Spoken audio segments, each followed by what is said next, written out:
Bismillahir Rahmanir Rahim walhamdulillahi Rabbil Alamin wa sallallahu wa sallama ala nabiyyina Muhammad wa ala alihi wa sahbihi ajma'ina amma ba'd. نشرع اليوم في درسنا الرابع في القواعد الأربع للإمام Mohammed ibn Abdel Wahhab rahimahullah ta'ala.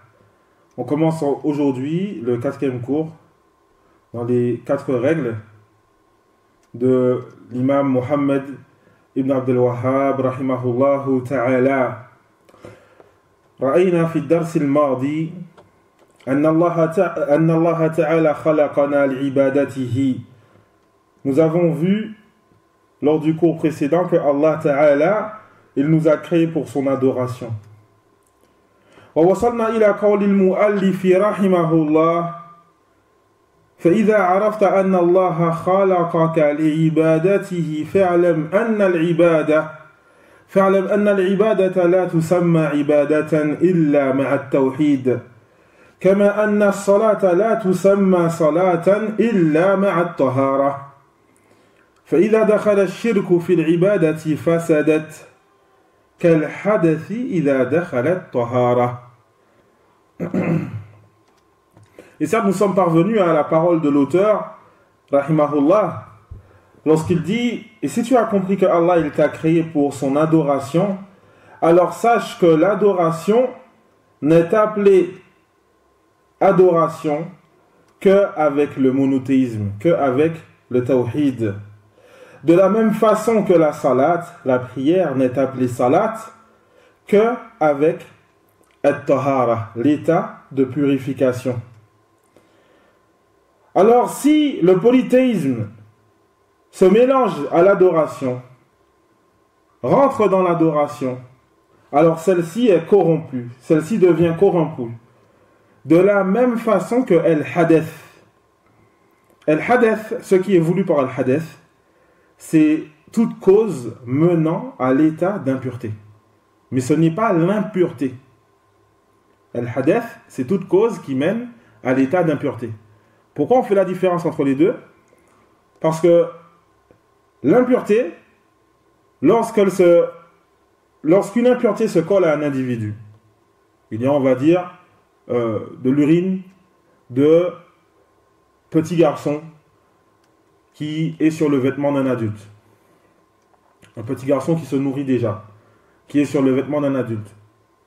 À ce moment-là, cet adulte qui avait ses ablutions, il n'a pas perdu ses ablutions parce qu'il y a de l'urine sur son vêtement. Il nettoie son vêtement et n'a pas besoin de refaire ses ablutions. Et donc son état de purification n'est pas corrompu. Donc el-hadeth, ce n'est pas l'impureté. El-hadeth, c'est la cause menant à l'état d'impureté. Et donc, lorsque le polythéisme se mélange, rentre dans l'acte d'adoration devient corrompu. De la même façon que la cause menant à l'état d'impureté va avoir le même impact sur la salat lorsque il se mélange à celle-ci. C'est-à-dire que la personne qui fait la salat, si pendant la prière elle fait une cause qui mène à l'état d'impureté, cette salat va être caduque. La personne qui pendant la salat va avoir un gaz, par exemple, elle va devoir recommencer sa prière. فالعبادة اسم جامع لكل ما يحبه الله ويرضاه من الأقوال والأفعال الظاهرة والباطنة. Et donc l'adoration, c'est un nom qui englobe tout ce que Allah aime et agrée, parmi les paroles et les actes apparents et cachés. هذه هي العبادة كما عرفها شيخ الإسلام ابن تيمية رحمه الله وغيره من العلماء. Et donc voilà l'adoration, comme l'a défini Cheikh l'Islam ibn Taymiyyah rahimahullah et d'autres parmi les savants. فإذا عرفت ذلك فهمت أن العبادة لا تكون صحيحة إلا مع التوحيد لأن الله تعالى لا يحب الشرك ولا يرضاه. Et donc si tu as compris cela, tu comprends certes que l'adoration ne peut être correct qu'avec le monothéisme, qu'avec l'unicité. Car Allah n'aime pas le polythéisme. Il ne l'agrée pas. Et on a dit l'adoration, c'est ce que Allah aime et agrée. Et Allah n'aime pas le polythéisme. Il ne l'agrée pas. Allah Ta'ala qui dit dans son livre Wallahu la yuhibbu dhalimin. Et certes, Allah n'aime pas les injustes. Wa shirku a'zamu anwa'i dhulm.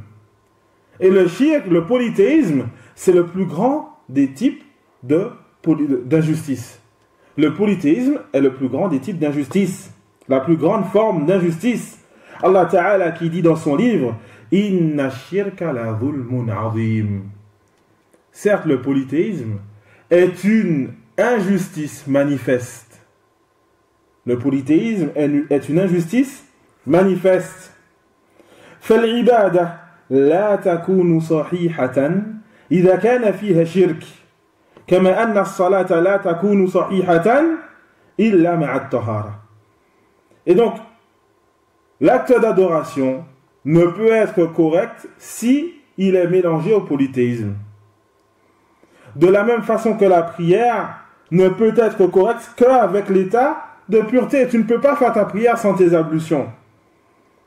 فَالصَّلَاةُ لَهَا شُرُوطٌ لَا بُدَّ مِنْ تَوَفُّرِهَا. Et donc, la prière, elle a des conditions. Et il est impératif de réunir ces conditions afin que cette prière soit correcte. فَمَنْ صَلَّ دُونَ طَهَارَةٍ طُولِبَ بِإِعَادَةِ الصَّلَاةِ. Et donc, la personne qui va prier sans avoir ses ablutions, on va lui demander de refaire sa prière. وَكَذَلِكَ الْعِبَادَةُ بِشَكْلٍ عَامٍ لَهَا شُرُوطٌ لَا بُدَّ مِنْ تَوَفُّرِهَا. Et de la même façon, les actes d'adoration de façon générale ont aussi des conditions qu'il est impératif de réunir afin que cet acte d'adoration soit correct. وَشُرُوطُ الْعِبَادَةِ شَرْطًا الْإِخْلَاصُ وَالْمُتَابَعَةُ. Et donc les conditions de l'adoration sont au nombre de 2. Al-Ikhlas, le fait d'accorder à Allah un culte exclusif, et donc avoir une intention pure pour Allah Azza wa Jal. Al-Mutaba'a, le suivi du prophète sallallahu alayhi wa sallam. أخرج البخاري ومسلم عن عمر بن الخطاب رضي الله عنه أن رسول الله صلى الله عليه وسلم قال إنما الأعمال بالنيات وإنما لكل امرئ ما نوى. Al-Bukhari et Muslim ont cité dans leur recueil, selon Omar ibn al-Khattab radiyallahu anhu, que le messager d'Allah sallallahu alayhi wa sallam a dit: certes, les œuvres valent en fonction de leurs intentions. Et chaque homme est rétribué, chaque individu est rétribué en fonction de son intention. Donc, il est impératif dans ton acte d'adoration que ton intention soit vouée pour Allah seul. وأخرج مسلم في صحيحه عن أبي هريرة رضي الله عنه أن النبي صلى الله عليه وسلم قال تعالى من عمل عملا أشرك معي فيه غيري تركته وشركه. L'imam Muslim, il a cité dans son recueil, selon Abi Hurairah radiyallahu anhu, que le messager d'Allah sallallahu alayhi wa sallam a dit, Allah le Très-Haut a dit: celui qui accomplit une œuvre dans laquelle il m'associe avec quiconque, alors je le délaisse lui et son polythéisme. Je le délaisse lui et son polythéisme. وأخرج البخاري ومسلم عن عائشة رضي الله عنها أن النبي صلى الله عليه وسلم قال من أحدث في أمرنا هذا ما ليس منه فهو رد. Al-Bukhari et Muslim ont cité dans leur recueil aussi, selon Aïcha radiyallahu anha, que le messager d'Allah sallallahu alayhi wa sallam a dit: celui qui innove dans notre ordre, dans notre religion, ce qui n'en fait pas partie, alors son acte est rejeté.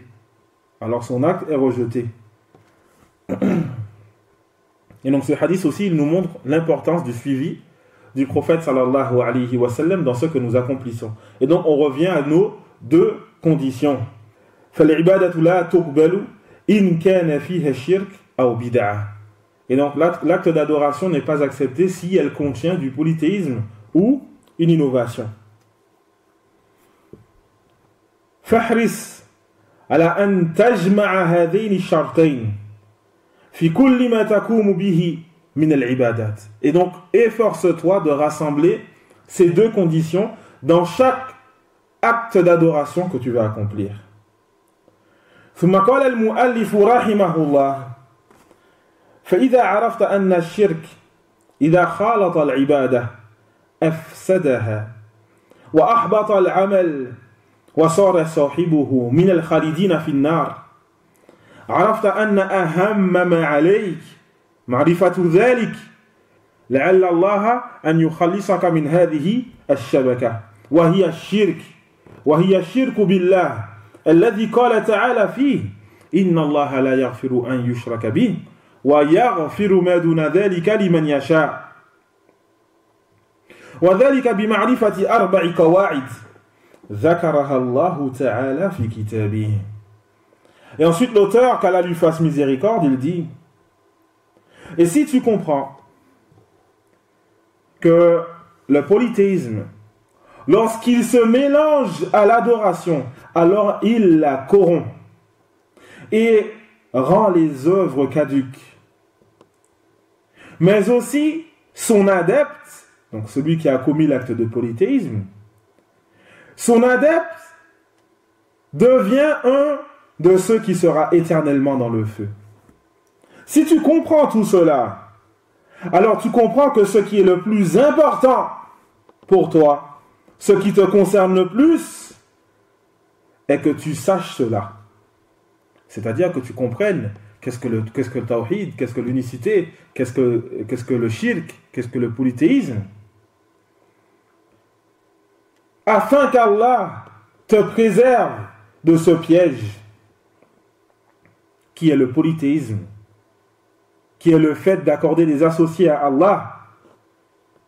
Le polythéisme que Allah a décrit en disant Inna Allah la yaghfiru an yushraka bihi wa yaghfiru ma duna dhalika liman yasha. Certes, Allah ne pardonne pas qu'on lui accorde quelconque associé, et il pardonne en dehors de cela à qui il veut. Et ça, en connaissant 4 règles que Allah a citées, Allah le Très-Haut a citées dans son livre. فالشرك خطير جدا على العباد. Et donc le polythéisme est très dangereux concernant les serviteurs. إذا كان العمل فيه شرك فالعمل لا يكون صحيحا كما رأينا. Si il y a du polythéisme dans les œuvres, alors les œuvres ne sont pas correctes, comme nous l'avons vu précédemment. ولكن أشد من ذلك أن الشرك يحبط الأعمال الأخرى التي قام بها العبد. Mais il y a plus grave que cela encore. Ce n'est pas donc seulement l'acte que la personne a accompli qui devient corrompu, mais le polythéisme va rendre caduques toutes les œuvres que cette personne elle a accomplies. Toutes les œuvres que cette personne elle a accomplies.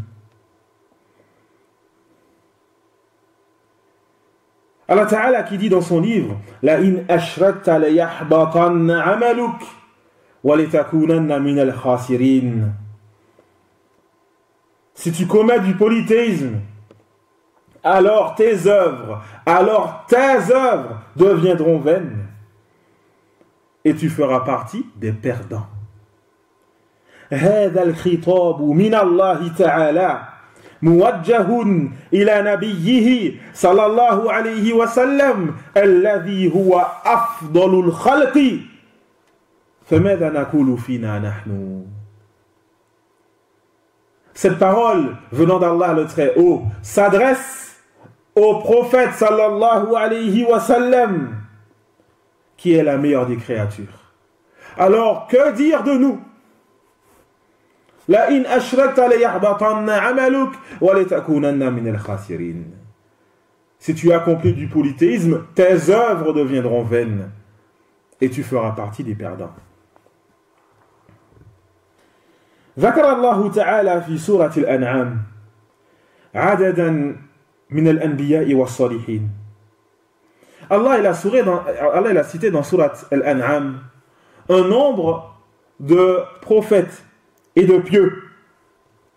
Et donc il a cité Ibrahim, ainsi que Nuh, Ishaq, Yaqub, Daoud, Suleiman, Ayyub, Yunus, Moussa, Haroun, Zakaria, Isa, Ilyas, Ismaïl, Eliasa, Yunus, Loutan.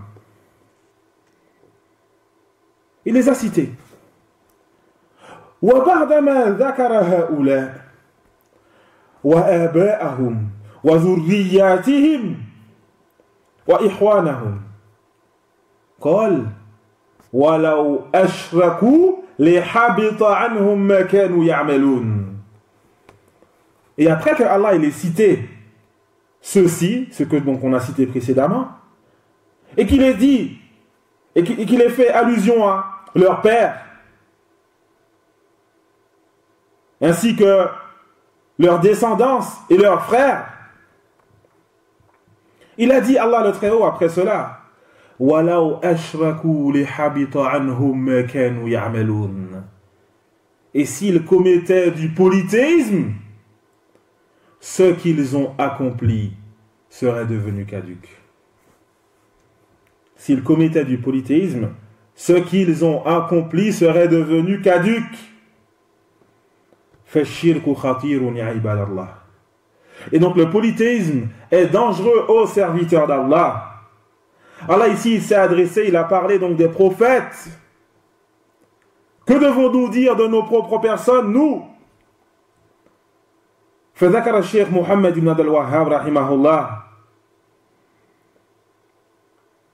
مفسدتين عظيمتين في الشرك. Et donc le Cheikh Mohammed ibn Abdel Wahhab rahimahullah, il a cité deux méfaits qu'il y a concernant le polythéisme. أولا أنه يحبط العمل. Premièrement, le fait que le polythéisme va rendre les œuvres caduques. Premièrement. ثانيا أن صاحبه من الخالدين في النار. Deuxièmement, que son adepte, l'adepte du polythéisme, fera partie de ceux qui resteront éternellement dans le feu. فإن الشرك لا يغفره الله تعالى لمن مات على ذلك.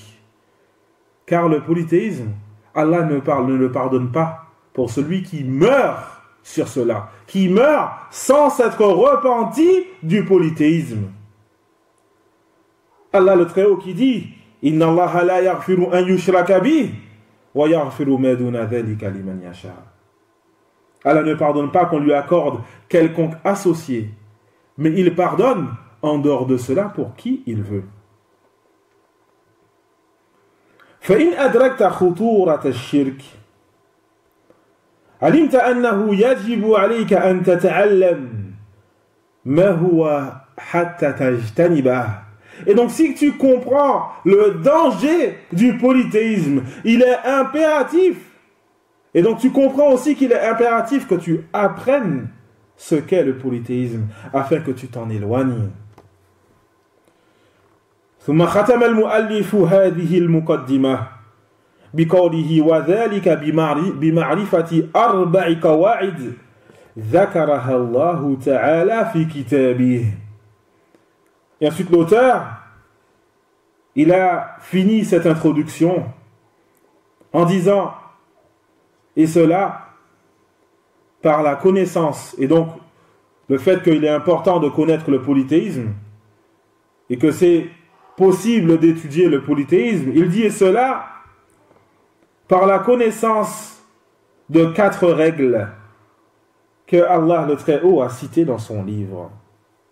إذن يمكن للمرء أن يتعلم ما هو الشرك في هذه القواعد التي ذكرها المؤلف رحمه الله.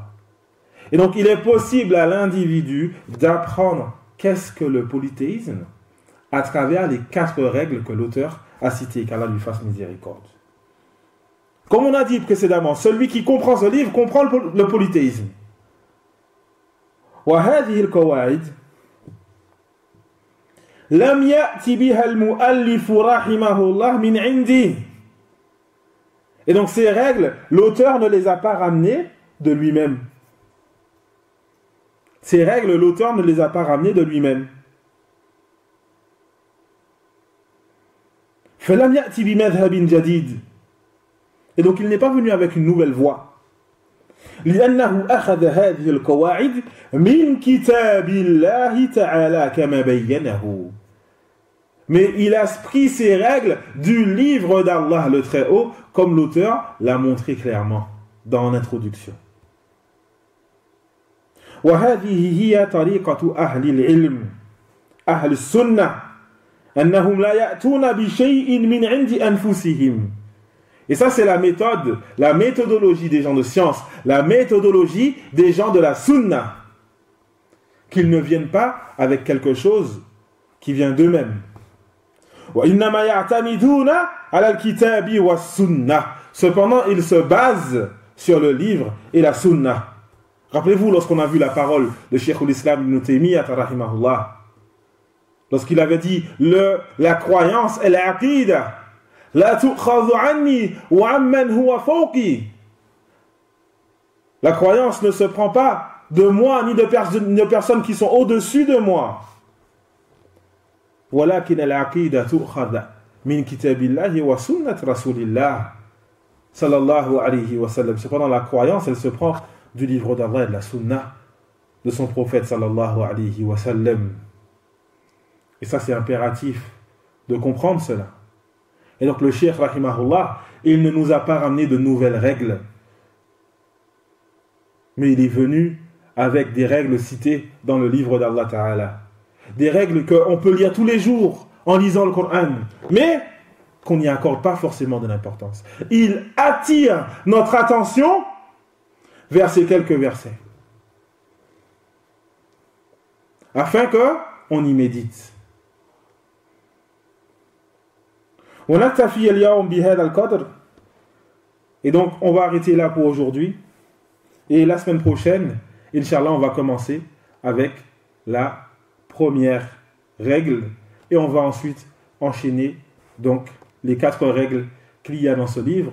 On demande à Allah Ta'ala qu'il nous accorde la réussite. Il est certes capable de toutes choses. Subhanakallahumma wa bihamdik ashhadu an la ilaha illa ant astaghfiruka wa atubu ilayk. Wassalamu alaikum wa rahmatullahi wa barakatuh.